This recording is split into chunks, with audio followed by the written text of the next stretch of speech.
Nous nous tournons vers l'agneau comme égorgé, seul digne d'ouvrir le livre de l'univers et d'en réaliser le vrai destin. Apocalypse 5.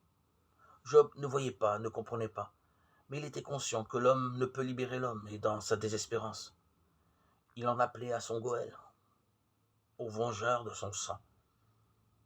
Quant à nous, nous savons que nous serions irrémédiablement perdus sans la présence de l'agneau. Si nous l'oublions, notre christianisme, notre foi perdent leur consistance.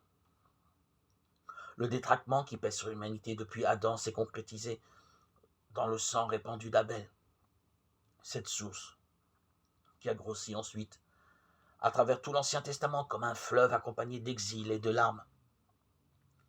Mais il nous faut prétendre et prendre conscience que ce fleuve de sang atteint aujourd'hui une dimension et une plénitude jamais atteintes.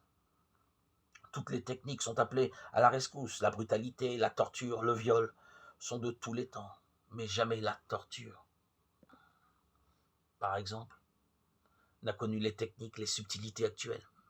Et cela dans tous les pays, par toutes les polices, sous tous les régimes, à de bien rares exceptions près. Électricité, action psychologique, lavage des cerveaux, brutalité qui ne laisse point de traces apparentes, et j'en passe. Il n'y a pas que la torture, et je pense aux deux extrêmes de la dégradation, aux engins nucléaires d'une part, capables d'anéantir un continent, et ces machines distributrices de contraceptifs d'autre part, que l'on trouve dans n'importe quel café de certains pays, dans le métro, à l'entrée des pharmacies, comme on achète ailleurs un paquet de cigarettes. Quelle prostitution de l'amour. La vie m'appartient, dit Dieu.